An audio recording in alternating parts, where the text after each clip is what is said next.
বাংলাদেশে আর বাংলাদেশের বাইরে পৃথিবীর বিভিন্ন প্রান্তে যেখান থেকে চ্যানেলে দেখছেন আপনাদের সকলকে সাদর আমন্ত্রণ তৃতীয় মাত্রা দেখবার জন্য। প্রিয় দর্শক, এই অনুষ্ঠানের জন্য আমি যখন স্টুডিওতে প্রবেশ করছিলাম আমার এক সহকর্মী জিজ্ঞেস করছিলেন যে কি বিষয় নিয়ে আজকে আমরা আলোচনা করব। তিনি আমাকে বলছিলেন যে গতকাল ছাত্রদলের একটি নতুন কমিটি হয়েছে, সেটি নিয়ে ক্ষোভ প্রকাশ করেছে ছাত্রদল কর্মীরা। বিএনপি কার্যালয়ের সামনে বেশ কিছু ককটেল ফুটেছে। আওয়ামী লীগের নেতারা যথারীতি নানা ধরনের বক্তৃতা বিবৃতি দিয়ে চলেছেন।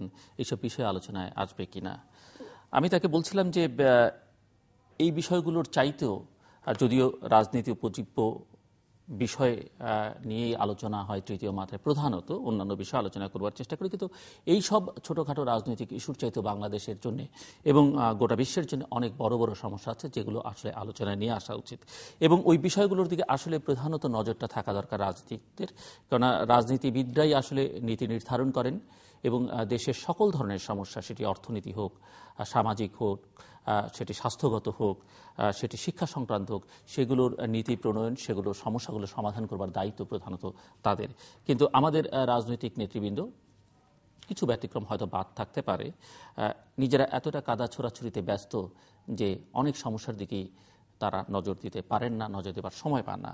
যাই হোক, রাজনীতিবিদদের বিরুদ্ধে বলবার জন্য এই অনুষ্ঠান নয়। মূলত যে বিষয় নিয়ে আজকে আমরা কথা বলতে চাই সেটি একটি স্বাস্থ্যগত সমস্যা এবং মোটামুটিভাবে বলা যেতে পারে এটি একটি জন্মগত স্বাস্থ্যগত সমস্যা। সে কারণে শিশুরা সবচেয়ে বেশি ভোগান্তিতে থাকে। বাংলায় যাকে আমরা বলি ঠোঁট কাটা তালু কাটা। অনেকের কাছে আবার এই তালুকাটা নিয়ে এক ধরনের কনফিউজিং একটা বিষয় হতে পারে, অনেকে বুঝতেও পারবে না, কিন্তু আলোচনাটা আমরা এগিয়ে নিতে থাকলে সবার কাছে সমস্যাটা স্পষ্ট হয়ে যাবে এবং এই সমস্যাটা খুবই গভীর একটি সমস্যা গোটা বিশ্বজুড়েই। এবং আমরা চেষ্টা করব এই আলোচনায়, আমার যারা অতিথি তারা আলোচনা করবেন, আলোচনাকে আরও স্পষ্ট করে তুলবার জন্য কিছু ছবি প্রদর্শনের পুরো অনুষ্ঠান চলাকালে। যারা আলোচনায় অংশগ্রহণ করবেন চলুন তাদের সঙ্গে পরিচিত হই। আমার বায়ে বসা আছেন doctor Mahbubur Rahman Khan, maxillofacial and cleft surgeon. তিনি একজন চিকিৎসক, আন্তর্জাতিক স্বেচ্ছাসেবী চিকিৎসক।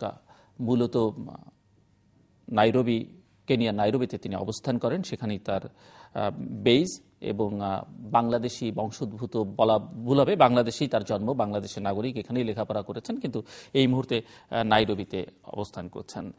কাজ করেছেন 10টিরও বেশি দেশে এই স্বেচ্ছাসেবী চিকিৎসক হিসেবে, এই বিষয় নিয়ে কাজ করেছেন এশিয়া, আফ্রিকায়, বিভিন্ন দেশে। বাংলাদেশ তো রয়েছেই, ইন্ডিয়াতে, সৌদি আরবেতে, কেনিয়াতে, উগান্ডাতে, সোমালিয়াতে, রুয়ান্ডাতে, Djibouti, Zambia, DRC, Congo, Cameroon, Malawi and expanding their charity work other African countries, অন্যান্য আফ্রিকান দেশগুলোতেও কাজ করেছেন।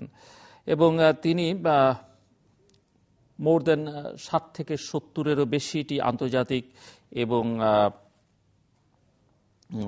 লোকাল বিভিন্ন এনজিওর সঙ্গে, সরকারি বেসরকারি সংস্থার সঙ্গে কাজ করছেন। এর মধ্যে UNHCR, MSF, NPA, জিটিজি, Lions club, rotary club, IRC সহ নানা ধরনের, স্মাইল ট্রেন ইউএসএর, অপারেশন স্মাইল, আল মুনতাদা ইউকে, ওয়ামি, আল খায়ের ফাউন্ডেশন যুক্তরাজ্যের, এইসব প্রতিষ্ঠানের সঙ্গে তিনি কাজ করছেন। এবং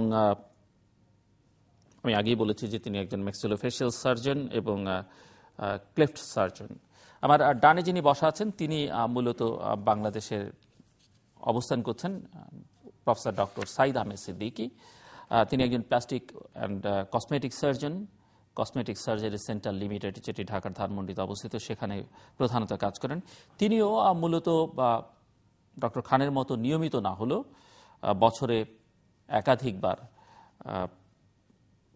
বিভিন্ন চ্যারিটি প্রোগ্রামের সঙ্গে যুক্ত থাকেন, অর্থাৎ স্বাস্থ্যসেবা দিয়ে থাকেন বিনামূল্যে বা স্বেচ্ছাসেবী হিসেবে। এবং আন্তর্জাতিকভাবেও এখানে বাংলাদেশে অন্তত বছর একবার আয়োজন করবার চেষ্টা করেন আন্তর্জাতিক স্বেচ্ছাসেবকদের নিয়ে। স্বাগত আপনাদের দুজনকে স্টুডিওতে। দুজনই প্রথম তৃতীয় মাত্রায়, যদিও তৃতীয় মাত্রায় মাঝে মধ্যে আমরা চিকিৎসকদের ডেকে স্বাস্থ্য সমস্যা নিয়ে আলোচনা করবার চেষ্টা করি।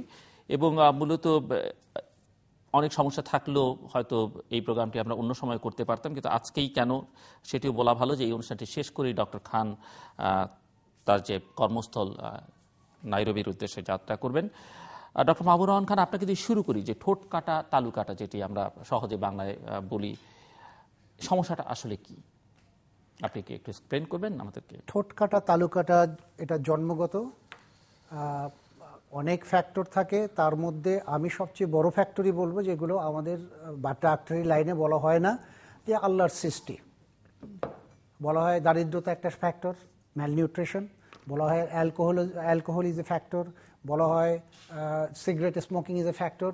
এখন আমার কথা হচ্ছে, বাংলাদেশে মহিলারা, খুব কম মহিলাই অ্যালকোহল, মদ খেয়ে থাকেন, স্মোকিং করেন। তো মেনি ফ্যাক্টরস, কিন্তু সবচেয়ে বড় ফ্যাক্টর যে কুন ফায়াকুন ইন দ্য কুরআন, যে আল্লাহ বলে উইল ইট উইল বি, যে আল্লাহর creation, that is the easiest. আমার ঠোঁট কাটা তালু কাটার উপরে কাজের হচ্ছে, সার্থকতা হচ্ছে, আমার নিজের ছোট ভাই ঠোঁট কাটা নিয়ে জন্মগ্রহণ করার পরে ওর ব্যথা, ওর অব্যক্ত কান্না। ঠোঁট কাটা মানে হচ্ছে ঠোঁট কাটা, যে এই অংশগুলো ঠোঁট কাটা, এটা জন্মগত, সাধারণত at the age of 9 week যখন ডেভেলপমেন্ট থাকে, তখন ফ্যাশিয়াল ডেভেলপমেন্টগুলো হয়, তখন এই পাশের জটা এসে মিলিত হয়, সামনের এই নাকটা নিচে নেমে আসে। তো 3টার জয়েনিং পয়েন্ট, কোনো কারণে যদি এই সময়ের মধ্যে যদি এই অংশগুলো যদি আসতে না পারে, তখন ওখানে স্টপ হয়ে যায় আর ডেভেলপমেন্ট হয় না, তখন ন্যাচারালি এটা কাটা হয়। This is the fundamental mechanism of the ঠোঁট কাটা। তালু কাটা হতে পারে, এখন কতগুলো ফ্যাক্টর আছে, ঠোঁট কাটাকে হিসেবেও জন্মগ্রহণ করতে পারে, অথবা ঠোঁট কাটা শুধু না, তালু কাটা শুধু হতে পারে, অথবা কম্বাইন্ড ঠোঁট কাটা এবং তালু কাটা। সো তালু কাটাটা হচ্ছে ভিতরে তালুর, যেটা আমরা যে কথা বলি, এই যে কথার যে প্রোনাউন্সিয়েশন হচ্ছে, দুটো ধরনের তালু, একটা হচ্ছে হার্ড প্যালেট বলি, একটা সফট প্যালেট। সফট প্যালেটটা যখন আমরা কথা বলি তখন ভাইব্রেট করে, ভাইব্রেটের জন্য আমাদের কথাগুলো স্পষ্ট উচ্চারণ হয়। সো এটা এর মাস্কুলার ডেভেলপমেন্ট এবং মাস্কুলার মুভমেন্টের জন্য এগুলো হয়।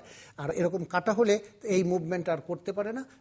যখন ওই ঠোঁট কাটা তালু কাটা মানুষগুলো কথা বলে, তখন এই শব্দগুলো বেরিয়ে আসে, ওদের কথা বোঝার কোনো উপায় থাকে না। তো এই হচ্ছে মেকানিজম।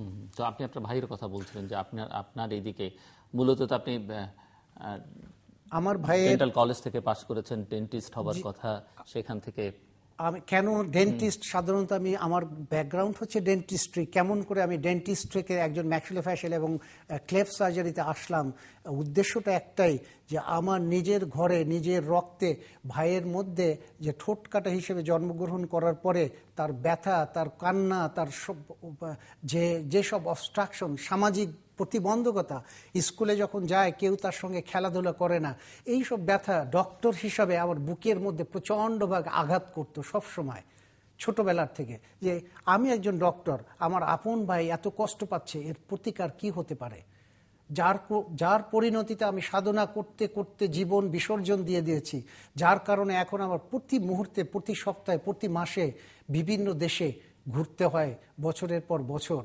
আর প্রত্যেকটা পৃথিবীর প্রত্যেকটা ঠোঁট কাটা তালু কাটা বাচ্চার চেহারার মধ্যে আমার ছোট ভাইয়ের চেহারা ভেসে ওঠে, যার জন্য আমার ডেডিকেশন, আমার কাজ is far different than others.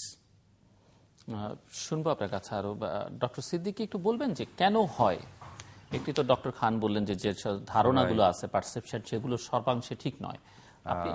Actually ঠোঁট কাটা তালু কাটা, এটা it's a very common congenital deformity, জন্মগত ত্রুটির মধ্যে এটা একটা কমন ডিফর্মিটি। আমাদের দেশে প্রতি বছর অ্যারাউন্ড 5 থেকে 7 হাজার নতুন বেবিজ জন্ম নিচ্ছে এই ত্রুটি নিয়ে। তো it's is a big problem আমাদের দেশের সার্জনদের জন্য। এটা একটা বিরাট বড় চ্যালেঞ্জ।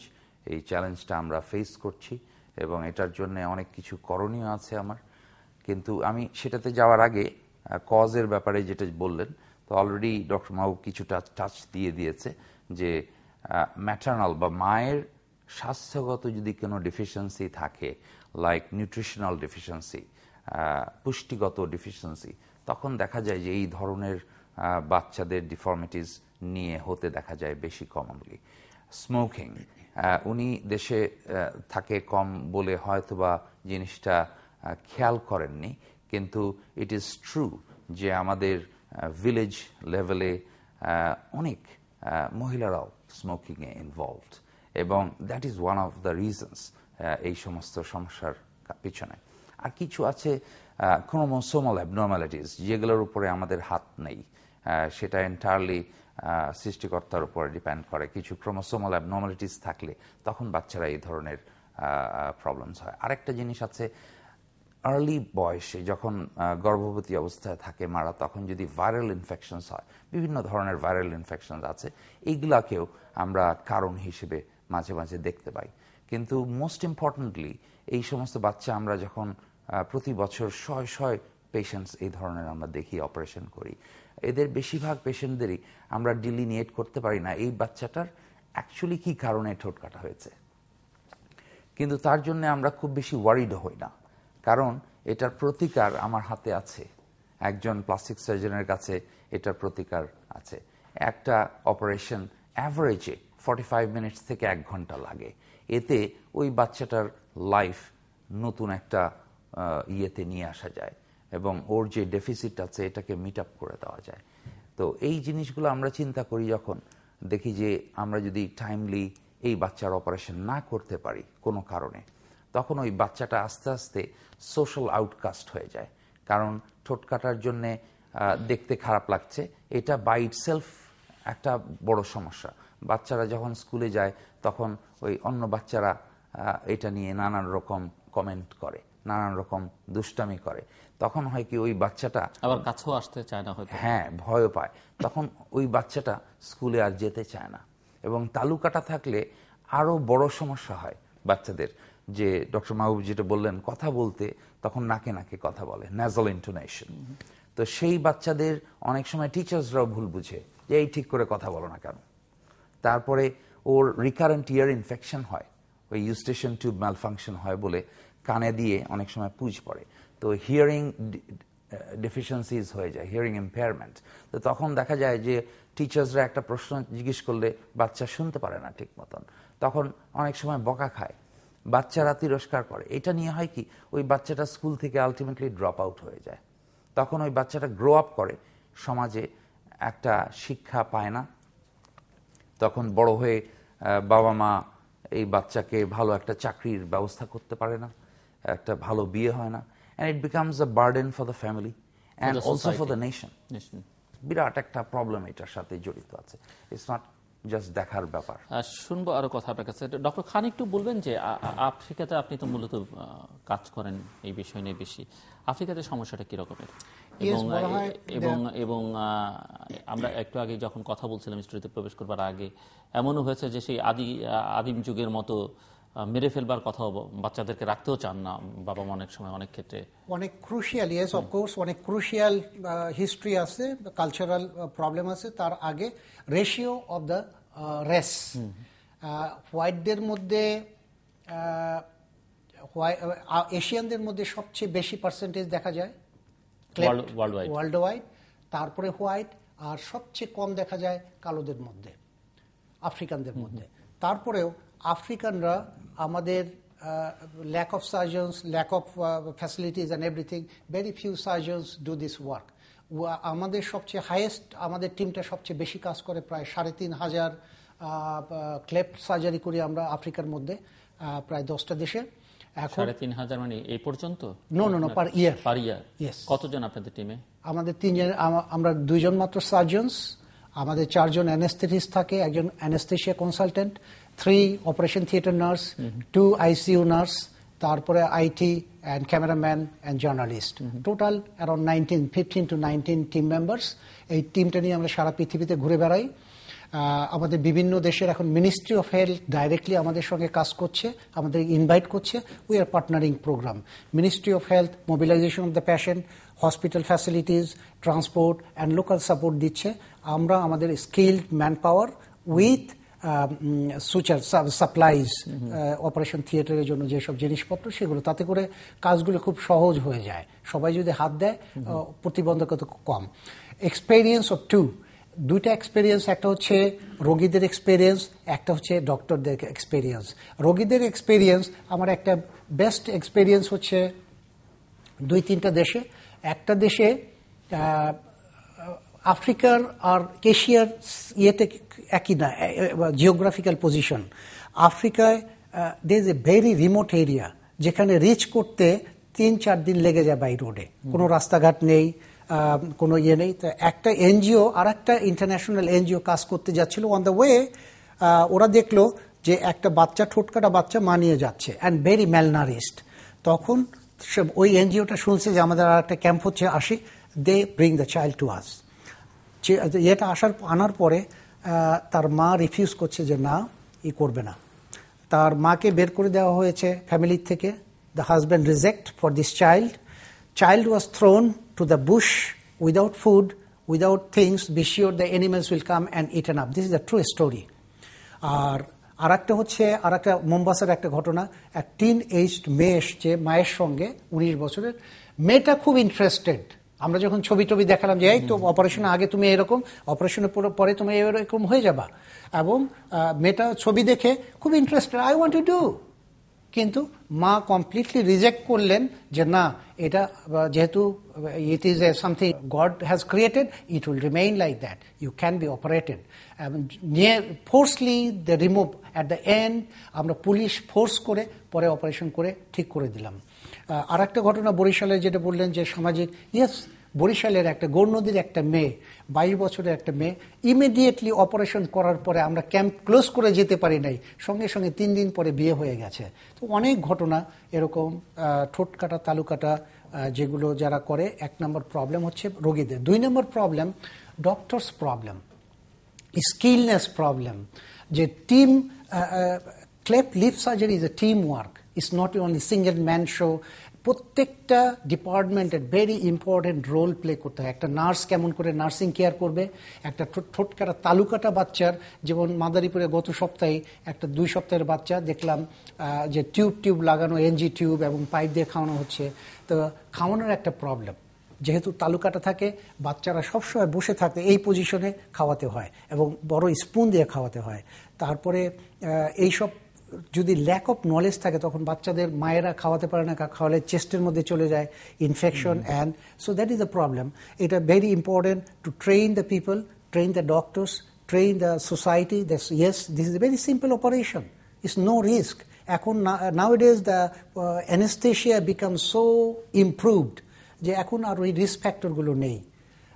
যাতে করে আমরা যদি সার্জনসদের, নার্সদের, পেশেন্টদের করতে পারি, সজাগ করে দিতে পারি, তাহলে অ্যাট দ্য এন্ড এইসব বাচ্চারা, এইসব রোগীরা সাধারণভাবে অপারেশন করে একটা সাধারণ মানুষের কাতারে দাঁড়াবে।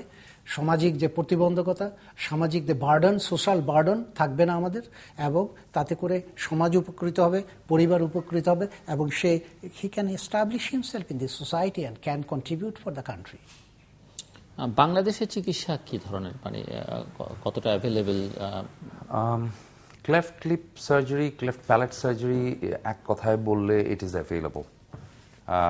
তবে রোগীর সংখ্যা অনেক, আমাদের উপর একটা কনস্ট্যান্ট একটা প্রেশার আছে টু ডু মেনি সার্জারিজ, যাতে আমাদের ব্যাকলগ অফ পেশেন্টসগুলোকে আমরা ট্রিটমেন্ট দিতে পারি।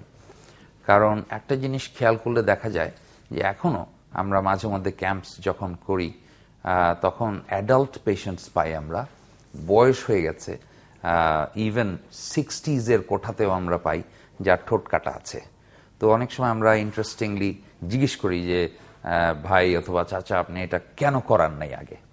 তো বিভিন্ন কারণে সব বলে যে আর্থিক সমস্যা, সুপারস্টিশন, ভয় ভীতি, অ্যাভেলেবিলিটি অফ সার্ভিস ছিল না ওর জায়গায়, এই সমস্ত কারণে। তো ওর কিন্তু অ্যাকচুয়ালি হয়ে যাওয়া উচিত ছিল বাচ্চা থাকা অবস্থায়, কিন্তু এখনো বাংলাদেশে এই ধরনের পেশেন্টস পাওয়া যায় যে টাইমলি অপারেশন হয় না। সেই টাইমটা কি রকম? তো অ্যাকচুয়ালি টাইমিং এর একটা স্ট্রিক্ট একটা নিয়ম আছে, তো ওই জিনিসটা আমাদের ফলো করা উচিত। আমরা সার্জন হিসেবে আমরা আমাদের স্টুডেন্টসদের, ডাক্তারসদের, সবসময় ডক্টরসদের বলে দিই যে টাইমিং এর ব্যাপারটা রোগীদের সাথে ক্লিয়ার কাট আলাপ করে নিতে হবে। যেরকম প্রথম সার্জারিটা হবে 3 থেকে 6 মাসের সময়, বাচ্চা যখন 3 থেকে 6 মাস থাকবে তখন ফার্স্ট সার্জারিটা হওয়া উচিত, এবং লিপ সার্জারিটা আমরা আগে করি। কারণ এটা দেখতে খারাপ লাগে, সামাজিকভাবে অনেক সময় বাবা মারা বিব্রত হয়, এই কারণে ফার্স্টে আমরা লিপ সার্জারিটা করে দিই, এবং জেনারেল অ্যানেস্থেসিয়া দিয়েই করি, পুরো অজ্ঞান করে। দ্বিতীয় সার্জারিটা হচ্ছে যার তালুকাটা একসাথে থাকে, একসাথে আমরা দুইটা সার্জারি করি না সাধারণত। তালুর অথবা ক্লেফট প্যালেটটা করা হয় 1 থেকে 1.5 বছর বয়সে। এই জেনারেল টাইমিংটা পেশেন্টসদেরকে ভালো করে আগে বুঝিয়ে দিতে হয় যে হওয়ার সাথে সাথে আমরা করি না, বিভিন্ন কারণ আছে, অন্যান্য জন্মগত ত্রুটি আছে কিনা এগুলা বোঝা উচিত। প্রথমে বাচ্চাটাকে গ্রো করার একটা সুযোগ দিতে হয়। ইউজুয়ালি 3 to 6 মান্থ সময় বাচ্চাটা যখন একটু ঝরঝরা হয় তখন আমরা ফার্স্ট সার্জারি করি।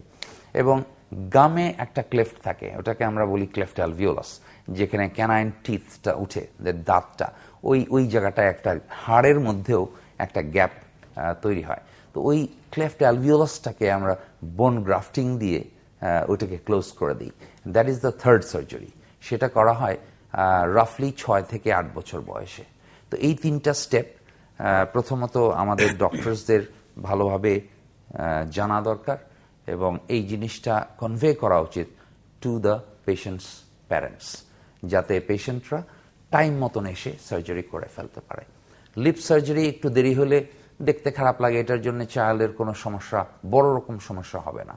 কিন্তু তালুর ব্যাপারে যদি কোনো কারণে ওই 2 বছরের পর হয়ে যায়, দ্যাট ইজ আমাদের যেই ইকুয়েশন আছে 1 থেকে 1.5 বছরের সময় করে ফেলা, সেটা যদি না করে 2 বছর বা 3 বছর 4 বছর হয়ে যায়, অনেক আছে বাংলাদেশে বয়স হয়ে গেছে তালুকাটা সার্জারি হয়নি, তখন প্রবলেম হয় কি, কথা বলতে পারে না, বাচ্চাটা নাকে নাকে কথা বলে এবং এটার জন্যে সামাজিকভাবে ও অনেক জায়গাতেই অ্যাকসেপ্টেড হয় না।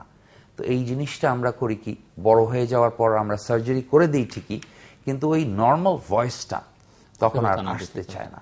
সো আমরা পেশেন্টদের আগেই বলে দিই যে আপনারা যদি তালুর অপারেশনটা টাইমলি না করেন তাহলে পার্মানেন্ট ড্যামেজ হয়ে যাবে টু দ্য স্পিচ এবং ভয়েসটা নষ্ট হয়ে যাবে। এর জন্য যোগ করবেন কিনা আরেকটা প্রশ্ন আমি যোগ করে দিতে চাই যে যেহেতু এটি কনজেনিটাল প্রবলেম, এর সঙ্গে শারীরিক অন্য কোনো সমস্যা কোনো লিঙ্ক আছে কিনা, হয় কিনা? ইয়েস স্যার, আপনার এই প্রশ্নটা আগে আমি একটু অ্যাড করতে চাই about the time frame, because of বাংলাদেশের environment, African environment is not the same, we have a lot of obstruction in Africa to work. সেই জন্য আমরা বলি থিওরিজ অফ 10 বলা হয়, theories of 10 for a cleft surgery. Theories of 10, this is a world-recognized surgery. Yeah, theories, they can change every 2-3 years when there is a cleft convention in the world. At the moment, they follow theories of 10. Theories of 10 weeks of age, 10 pounds of weight, and 10% of hemoglobin. এই যদি থাকে তাহলে একটা surgeons are ready to do the operation. আমরা যখন যাই দেখা গেল একটা বাচ্চা 100, 150, 200 কিলোমিটার দূর থেকে হেঁটে এসছে, আনবিলিভেবল ফর দিস সার্জারি, এবং the age of the surgery child is 2 weeks new born baby.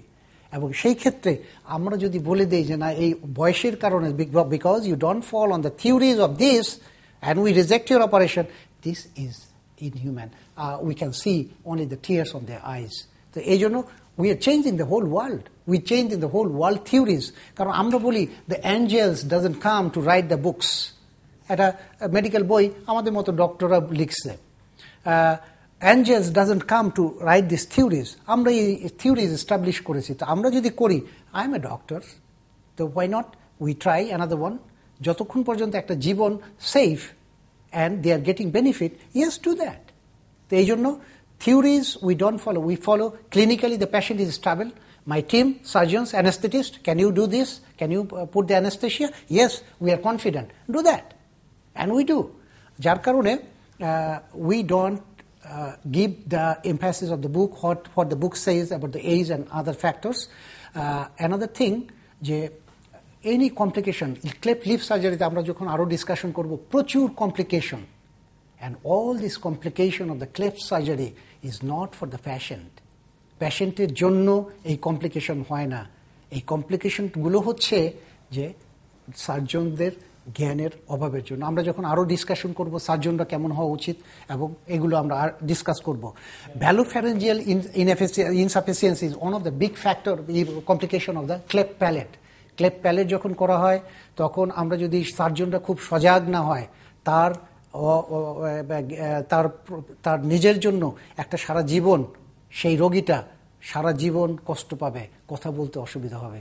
এই জন্য ক্লেফট সার্জারি যারা করে তাদের উচিত প্রচণ্ডভাবে সাধনা করা ক্লেফট সার্জারির, এবং প্রচুর ডেডিকেশন করা এই প্রফেশনের উপরে, যাতে করে তার আর্টিস্টিক নৈপুণ্যতা যাকে বলে, ওই নৈপুণ্যতা দেখিয়ে সে প্রচুর মানুষের সাহায্য।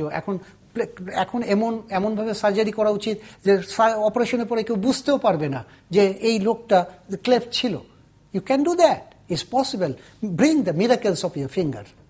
It is possible, depends upon the doctor's dedication and sacrifice and the feelings how he want to perform the surgery.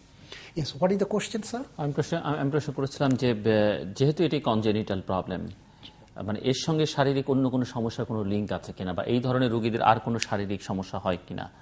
Yes, যেহেতু কনজেনিটাল ডিফেক্ট, সেই জন্য মেইন কতগুলো এই হেড অ্যান্ড নেক রিজনে অনেকগুলো complication. One of the complication is ENT. কানে অবশ্যই তাদের problem হয়, কান শুনতে প্রবলেম হতে পারে, কানে ইনফেকশন হতে পারে। সেই জন্য আমি প্রথমেই বলেছি এই ক্লেফট সার্জারি এবং ক্লেফট ডিসিপ্লিনটা একার না, মাল্টি ডিসিপ্লিনারি প্রোগ্রামস। এই জন্য স্পিচ থেরাপিস্ট প্রয়োজন, ডেন্টাল সার্জন উনি যেটা বললেন, ক্যানাইন অর্থোডন্টিস্ট প্রয়োজন। অর্থোডন্টিস্টে বিরাট ভূমিকা রাখে। এবং ওই বোন গ্রাফটিং, আমি ইন্ডিয়াতে যখন পড়াশোনা করেছি, ইন্ডিয়াতে দেখেছি যে অর্থোডন্টিস্টরা প্রচুর, কারণ যখন ক্লেফট ইয়েতে হয়, যখন বাচ্চাটা গ্রো করে তখন এটা কলাপস হয়ে যায়, মিড ফেস কলাপস বলি আমরা। মিড ফেস কলাপসের আবার এক্সপ্যানশনও করা যায় যখন, যেমন ক্লাস 3 চোয়ালটা বেড়ে যায়। আমাদের তো সাধারণত দাঁত উপরের দাঁত উপরে থাকে, নিচের দাঁতগুলো। ক্লেফট কেসে দেখা যায় রিভার্স হয়ে যায়, কারণ ডেভেলপমেন্টাল ডিফেক্ট হয়। সেই কারণে eye, nose, ENT, ear and oral এর উপরে ইফেক্ট আছে প্রচুর। এবং naturally overall the malnutrition is a biggest problem. সেই জন্য এটা মাল্টি ডিসিপ্লিনারি, একা এইগুলো করা যায় না। এগুলো সবার অংশগ্রহণে সুন্দরভাবে একটা মানুষের জীবন পরিবর্তন, we call transformation of life, it is possible. এবং যখন দেখি যে একটা অপারেশনের পরে একটা মায়ের কাছে যখন আমরা ওই বাচ্চাটা দেই, মা অস্বীকার করে, no this is not my child, এটা আমার শিশু না, আমার এই শিশু এত সুন্দর না। আমাদের ক্যামেরাম্যান শুধু রেকর্ড করে থাকে যে বাচ্চাটা দেওয়ার সময় মায়ের অভিব্যক্তিটা কি। First they look at the child, give a small smile, and then start tearing, and then give a big smile, and after that smile and smile and smile and smile. That is the expression of the parents.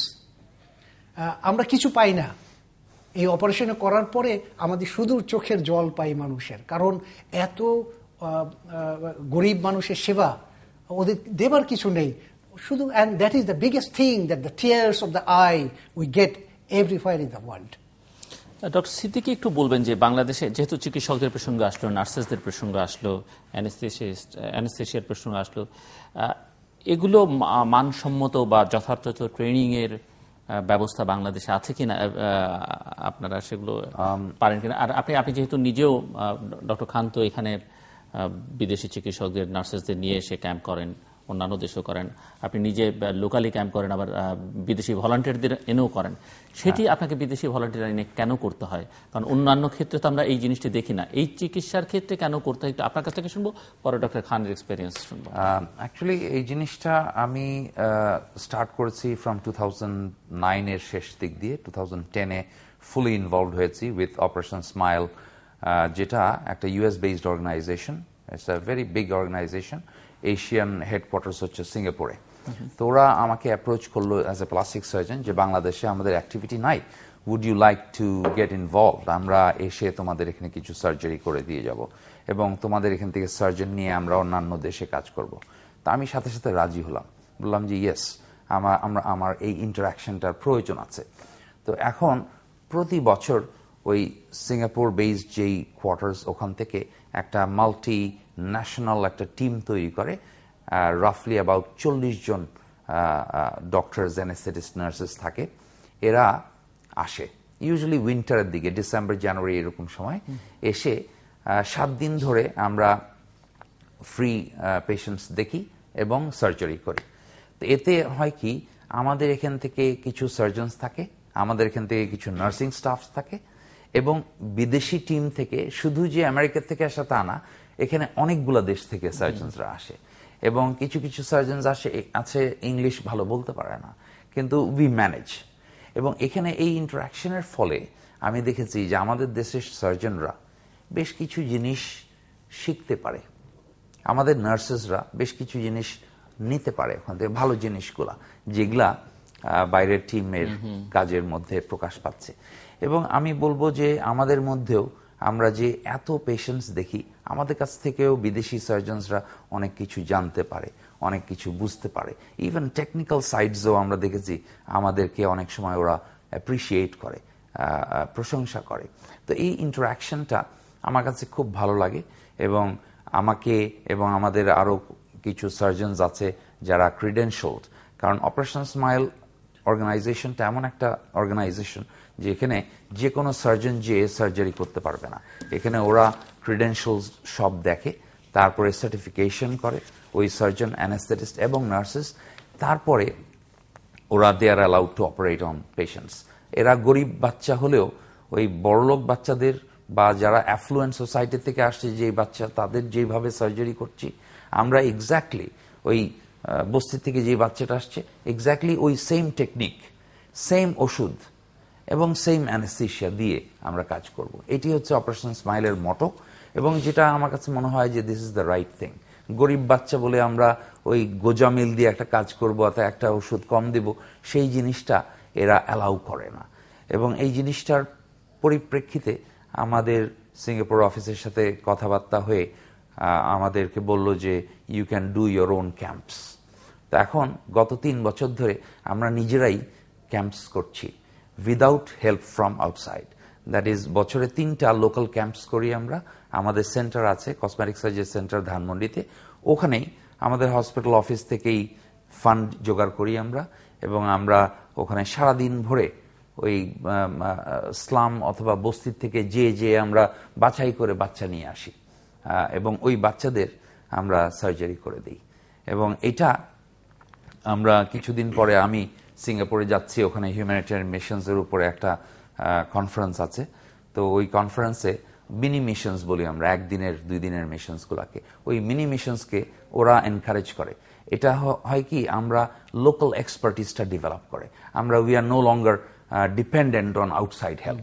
কিন্তু outside help আসতেছে একবার করে, কিন্তু through out the year আমরা বসে থাকছি না। আমরা we are training our own surgeons, we are training our own nurses এবং we are treating our own patients. আমাদের দেশের বাচ্চারা ওই 1 বছরে একবার ওই ক্যাম্পের জন্য বসে থাকতে হয় না এখন, যে which is a good thing. এই জিনিসটা আমাদের কাছে ভালো লাগে। Doctor Khan. Yes, about the camp, আমি ভলান্টিয়ারিজমের কথা বলবো, আমি প্রফেশনালিজমের কথা বলবো। তার আগে আমি আমার কাজ করতে করতে বিভিন্ন দেশে আমার জীবনের উপরে কিছু থিওরিজ অফ লাইফ আবিষ্কার করেছি, কিছু কোটেশন এস্টাবলিশ করেছি এবং যেগুলো সত্য। তার মধ্যে একটা হচ্ছে, আমি বলি যে প্রজাতির বিলুপ্তির সাথে সাথে মানুষের চরিত্রের গুণাবলীর বিলুপ্তি হয়েছে। যেমন ধরা যাক ডাইনোসরসের কথা। ডাইনোসরসের কথা এই শতাব্দীতে বসে আমরা শুধু বইতে পড়ি, আফ্রিকায় গেলে হয়তোবা ডাইনোসরসের কঙ্কাল দেখতে পাই, কিন্তু সত্যিকারের ডাইনোসরস যেটা মিলিয়নস বছর আগেই পৃথিবীতে ছিল, বাস্তবে এখন আর তা নেই। মানুষের চরিত্রে ঠিক তেমনি, যেমন বলা যায় প্যাট্রিয়টিজম, দেশপ্রেম। দেশপ্রেমের কথা বলি আমরা, ডিকশনারিতে পড়ি, কিন্তু এখন এই 21শ শতাব্দীতে আর ইয়াসির আরাফাত, সিরাজদৌলা, মহাত্মা গান্ধী, শেখ মুজিব, এই পৃথিবীর নেলসন ম্যান্ডেলা এই পৃথিবীতে আর আসবে কিনা জানি না। তো এখন মানুষের আমরা এই অনুষ্ঠান যে সব ডাক্তাররা শুনছেন, তাদের দৃষ্টি আকর্ষণ করে বলবো যে প্রফেশনালিজম, ভলান্টিয়ারিজম দুটো শব্দ যেগুলো সাধারণত আমরা শুনতে পাই বাংলাদেশের কালচারেই, শুধু বাংলাদেশে না বিভিন্ন কালচারে দেখা যায় যে ডাক্তারদের বলা হয় কখনো কখনো কসাই, আবার কখনো কখনো বলা হয় ভগবানের পরের স্থান একজন ডক্টরের। ডিপেন্ড করে একজন ডক্টরের উপরে সে কোন ডিগ্রিটা নেবে, সে কসাই ডিগ্রিটা নেবে না সে ভগবানের পরের স্থান দখল করতে চায়। এবং সেই ভলান্টিয়ারিজমের কথা বলছি যে volunteerism is not that easy. Volunteer আমি যখন ক্যাম্পে যাই এই বয়সে এখনো আমার 18 থেকে 19 ঘন্টা দাঁড়িয়ে থাকতে থাকতে আমার পায়ের নিচে ফোসকা পড়ে, আমার হাতে হাজার হাজার স্টিচ দিতে দিতে হাতগুলোর উপর ফুসকা পড়ে যায়, না খেয়ে থাকতে থাকতে পেটে ইয়ে হয়ে যায়, ঘুমানোর জায়গা থাকে না। when we go to the camps in different countries, culture is a problem, কথা বলতে পারি না কারোর সঙ্গে। একটা ফ্রেঞ্চ কালচারে আমরা গিয়ে, ফ্রেঞ্চের একটা শব্দ আমরা জানি না, ওদের খাবার DRC Congo Mbandaka is a province, the remotest part of the world, যেখানে ওদের সাধারণত প্রচুর মাংকি মিট খায়, বানরের মাংস is a very common, like goat meat. আমাদের ওই দিয়ে আমার বলছে yes it this is goat meat, and I was eating, the taste is different. There's a time I noticed this is a monkey meat. তারপরে transport দেখা যায় 20 ঘন্টা 30 ঘন্টা 40 ঘন্টা আমরা একটা পাহাড়ের উপর দিয়ে চলছি। তো everything for a volunteer, to create a volunteer. আমাদের দেশের রাজনীতিবিদ যেমন, একটা রাজনীতিবিদ একদিনে, একটা নেতা একদিনে ইয়ে হয় না, দশকের পর দশক। একটা volunteer, to create a volunteer for this profession, for this type of work for the poor and needy needs decades of contribution. এবং তাদের এই ত্যাগের মাধ্যমে যেটা আসবে, একটা সুন্দর সমাজ গড়তে পারবো আমরা, মানুষের সেবা করতে পারবো এবং মানুষগুলো উপকৃত হবে। আমাদের এই মানে ডেডিকেটেড সার্জন, অ্যানেস্থেটিস্ট, নার্সেস এবং professionals, lab technicians, all the professional man power is very important. আমরা যদি এটা ক্রিয়েট না করি, আমাদের যে প্রফেসর এখন বুড়ো বয়সে অপারেশন করছে, হি ইজ এ ট্যালেন্ট, কিন্তু এখন অপারেশন করতে পারছে না, কিন্তু সে যদি ক্রিয়েট করে যেত generation after generation, yes we can contribute the whole country. এই আমাদের এই ক্যাম্পের মাধ্যমে আমাদের টিচার যে ডক্টর সাহেব যেটা বললেন যে আমরা এখন ক্রিয়েট, ইটস ভেরি ইম্পর্টেন্ট। আমি উদাত্ত আহ্বান জানাবো আমাদের ইয়াং জেনারেশন যেসব ডক্টররা আছেন, please come and join with our hand with us, give your contribution for this work. তাতে করে আমরা যখন এজড হয়ে যাব, ইউ কাম আপ, এই যদি না হয়, it will be very big different gap in fact in the society. কাজ করতে করতে দেখা যায় এখন আমরা যেটা করি, প্রত্যেকটা দেশে প্রত্যেকটা ক্যাম্পে গেলে অলমোস্ট 30 to 40% কেসেস রিভাইজড। অন্য কোনো surgeons who has no knowledge about the cleft, they mess of the lips, they mess of the palate, is a big problem. সেগুলো হলে আমাদের man power creation is very important for this work. So এমনিতে আর এই ধরনের operation করবার পরে ভবিষ্যতে পেশেন্টের কোনো সমস্যা হয় কি না, মানে পরবর্তী অপারেশন পরবর্তী, মানে ধরেন যে কয়েক বছর গেল চললো, তারপরে আবার তার সমস্যাটা দেখা দেয় কিনা, দিতে পারে কিনা? এই অপারেশনের সমস্যা, পেশেন্টের সমস্যা আগেই বলেছি যে ডিপেন্ডস করে যত কমপ্লিকেশনের সার্জারির উপরে, মেইনলি সার্জনস। আমরা তো এখন যদি বলি, আমি এখন বলি যে আমাদের 1/2 মিলিমিটার, 1 মিলিমিটার না, 1/2 মিলিমিটার এই ভার্মিলিয়ন বর্ডার লাইনটা যদি একসঙ্গে না আসে, I feel I did a big crime. আমি এত কনসাস হয়ে গেছি অপারেশন করতে করতে, করতে করতে। এখন তো একজন যদি ডক্টর এই ভার্মিলিয়ন বর্ডারগুলো না লাগাতে পারে, of course it's a complication. Muscular যে মাসেলটা যেখানে এসে লাগার কথা সেখানে যদি না আনে, ইয়েস ইটস এ কমপ্লিকেশন। যখন প্যালেট সার্জারি করে, তালু সার্জারি খুবই সেন্সিটিভ। সার্জনের কারণে সে যদি ভালোভাবে ডাইসেক্ট না করে, মাসেলগুলোকে রিলিজ করে না নিয়ে আসে, তখন দেখা যায় অপারেশন করে আবার ওপেন হয়ে গেছে খাবারের তালে, সে আরও কমপ্লিকেটেড করে দিল ওই রোগীটার লাইফটা। খাবারের সময় দেখা হলো খাবার ঢুকে ভিতরে গিয়ে এমনভাবে স্টাক হয়, হি can't remove all this problem. So it's a big problem. So যত সমস্যা অ্যাকচুয়ালি এগুলো আসছে, অবশ্যই কতগুলো মেজর প্রবলেম হতে পারে। ইমিডিয়েটলি অপারেশনের সময় হতে পারে, অপারেশনের পরে হতে পারে, ইমিডিয়েট অপারেশনের পরে, আবার কয়েক বছর পরে হতে পারে। অপারেশনের টেবিলে হতে পারে, কখনো কখনো heart related, we call syndrome. Syndromic patient is very common. Syndrome হতে পারে হার্টের প্রবলেম, যাদের ক্লেপ থাকে তাদের ম্যাক্সিমাম পেশেন্ট আবার সিনড্রোমিক হতে পারে। অন্যান্য হার্ট, কিডনি, লিভারের সঙ্গে রিলেটেড কতগুলো ডিজিজ হতে পারে। আমরা যখন অ্যানেস্থেশিয়া দেই, প্যারেন্টসরা আমাদের কোনো ইনফর্ম করলো না, অথবা তারা জানে আমাদের বললো না, তখন দেখা যায় অপারেশন টেবিলেই বাচ্চাটা এরকম কার্ডিয়াক অ্যারেস্ট হয়ে যেতে পারে। এরকম হয়েছে আমাদের প্রচুর, এবং আমরা ওভারকাম করেছি এই পর্যন্ত বাই আমাদের স্কিল। সেক্ষেত্রে এখন যদি প্যারেন্টসরা না বলে, আপনারা ডক্টরসরা সেটা মানে অপারেশন টেবিলে নেবার আগে তাকে চেক করে নেন না? আমরা দুটো করা যেতে পারে। যেমন আমরা যদি অপারেশন টেবিলে যদি ক্যাম্পে যাই, ক্যাম্পে তো সব মডার্ন ইকুইপমেন্টস থাকে না, সেখানে all investigation we can do. সেই ক্ষেত্রে we trust on God, no other option. আবার দুইটা প্রবলেম, যে মায়েরা এত উদ্গ্রীব থাকে অপারেশন করার, আবার বাচ্চা কাঁদছে ক্ষুধার তাড়না, বুকে দুধ খাওয়াই দিল, কিন্তু অপারেশনের আগে দুধ খাওয়ানো বা কিছু খাওয়ানো ইস এ ভেরি রিস্কি। দেখো অপারেশন টেবিলেই patient already start vomiting, is a complication immediately.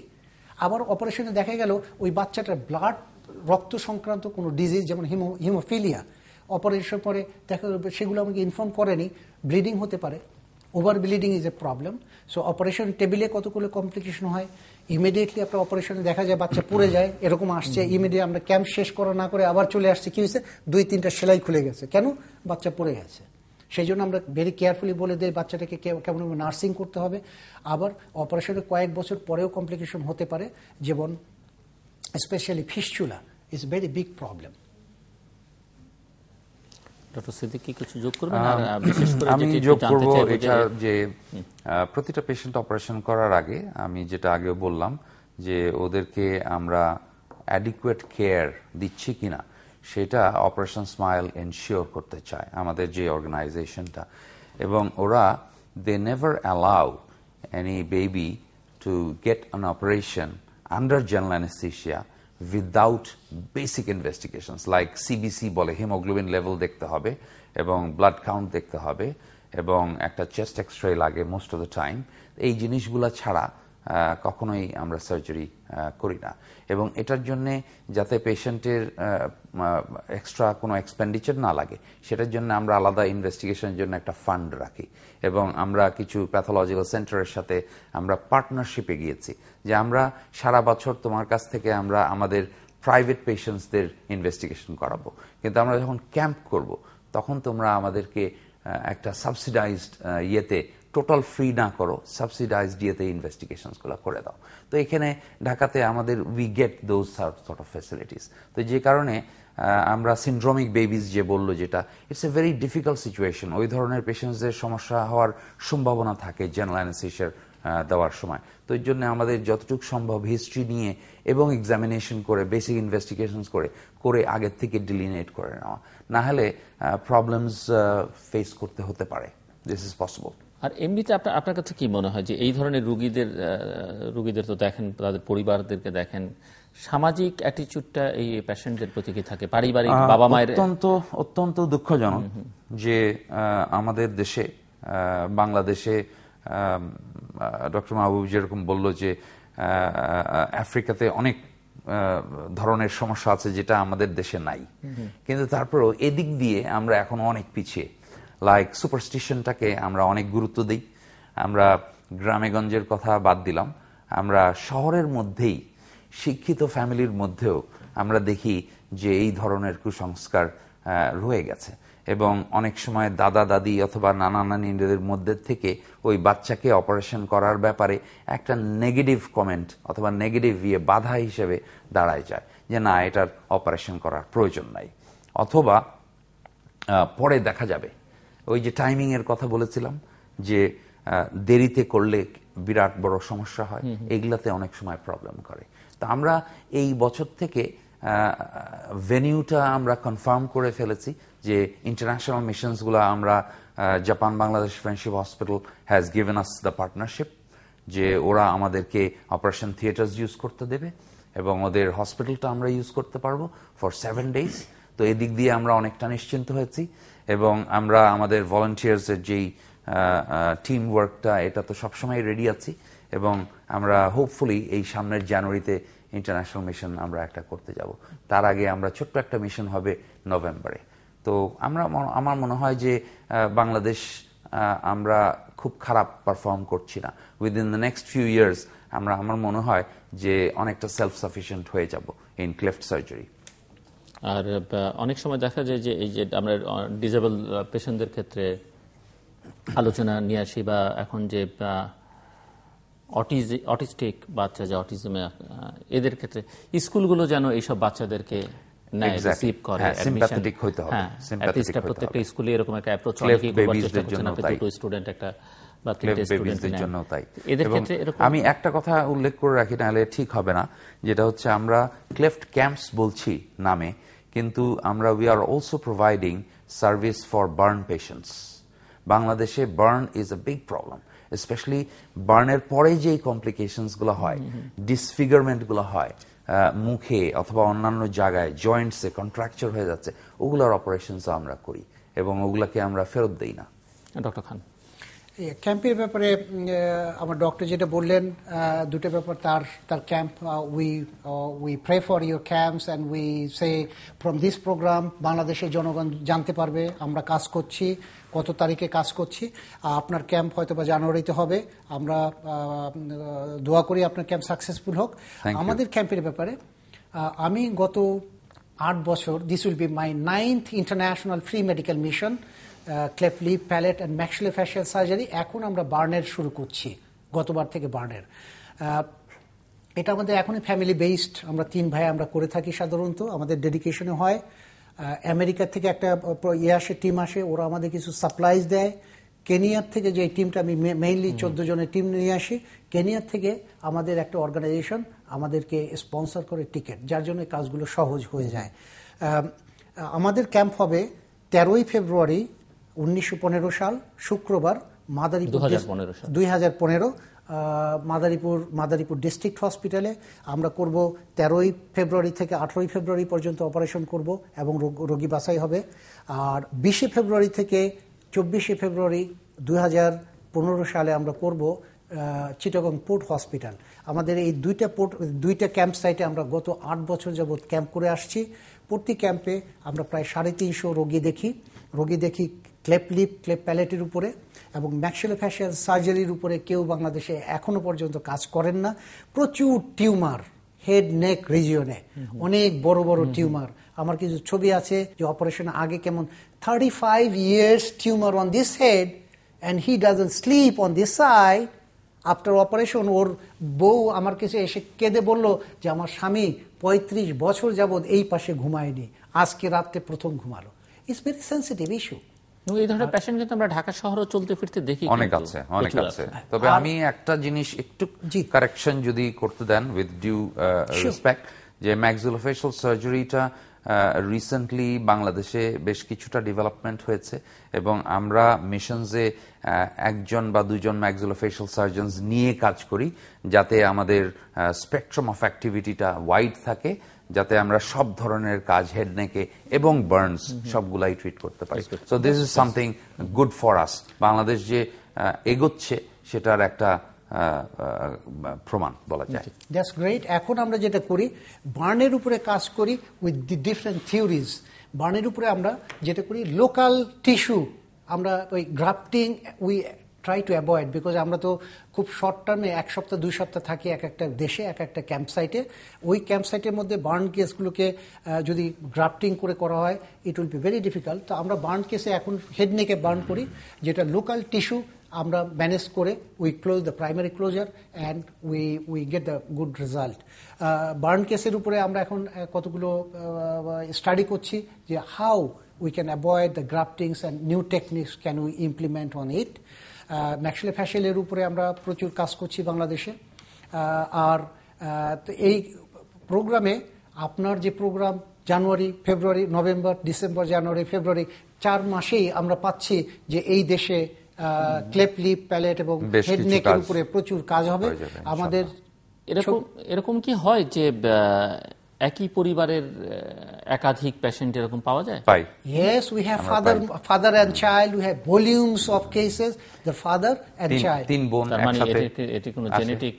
Yes, genetic and link থাকে। Genetic factor is another factor. 18 mostly chromosome number 18 is a many, yes, প্রায় 400 syndrome. Robin syndrome is one of the biggest headache for the anesthetist. তো ওদের anaesthesia দেওয়ার ভীষণ problem হয়। তো প্রচুর সমস্যা এই ক্লেফট লিপ প্যালেটের উপরে। তো এরকম আমাদেরও কেস আছে যে বাবা, ছেলে, মা, মেয়ে, আমাদের ছবি আছে এরকম পেয়ার এরকম হয়। সো আমরা অনুষ্ঠানের শেষের দিকে বেশ কিছু প্রসঙ্গ আলোচনা করলাম, অনেক কিছু তো আলোচনায় আসেনি। যদি মনে করেন আপনি আর কিছু আলোচনায় নিয়ে আসা দরকার, আলোচনায় নিয়ে আসতে পারেন। আমি সবসময় বলার চেষ্টা করি সুপারস্টিশন বা কুসংস্কার থেকে আমাদের বের হয়ে আসতে হবে। আমাদের সমাজে কুসংস্কারটা অ্যাকচুয়ালি একটা বড় বাধা এবং অনেক অশান্তির কারণ হিসেবে দেখা যায়। স্পেশালি যখন এই ধরনের বাচ্চা একটা ফ্যামিলিতে জন্মায়, তখন ওই ফ্যামিলিতে নানান ধরনের কথাবার্তা বলা হয় এবং এইসব কথাবার্তা বাইরের মানুষ যেরকম বলে, ফ্যামিলির ভেতর থেকেও বলা হয়, which is even more harmful. Specially মায়ের জন্যে তখন the whole situation becomes very painful এবং অনেক কষ্ট পাওয়ার মতন একটা জিনিস। এবং আমরা এরকমও দেখেছি যে একদিনের বাচ্চা, দুইটা যমজ বাচ্চা কোলে নিয়ে এসছে, দুটারই ঠোঁট কাটা। মাটা আমি বললাম যে এখন তো সার্জারি হবে না, আমরা 3 মাসের পরে এখানেই আসবেন, আমরা করে দেব। তখন আমাকে ওই মাটা বলল যে আমাকে তো আর বাসায় যেতে দেবে না, বলে দিছে যে তুমি তোমার বাচ্চা নিয়ে চলে যাও। এই গ্রামের একটা সিনারিও। তো এই জিনিসগুলা আমাদের দেখতে সার্জন হিসেবে খুব কষ্ট লাগে। তো আমি এই জিনিসটা সবসময় বলার চেষ্টা করি যে আমাদেরকে এটার থেকে বের হয়ে আসতে হবে। মাকে দোষ দেওয়া যাবে না এবং বাবাকে দোষ দেওয়া যাবে না।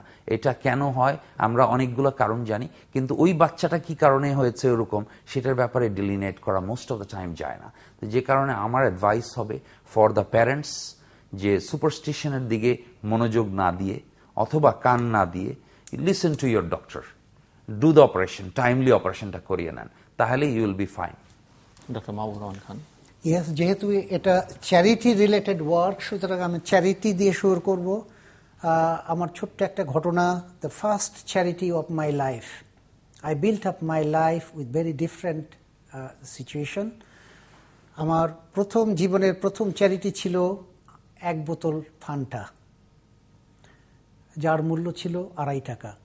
আর ওই বোতলটা যেহেতু নিয়ে এসেছিলাম দোকান থেকে, দোকানদারকে 2.5 টাকা জমা দিয়ে নিয়ে এসেছিলাম এবং বোতলটা হারিয়ে গিয়েছিল চ্যারিটি করার সময়, যার জন্য I loss my 2 shilling 50 cents and I cried, not for money, I cried because that 2 shilling 50 cents at that time, at that situation I needed in my life. It was very important.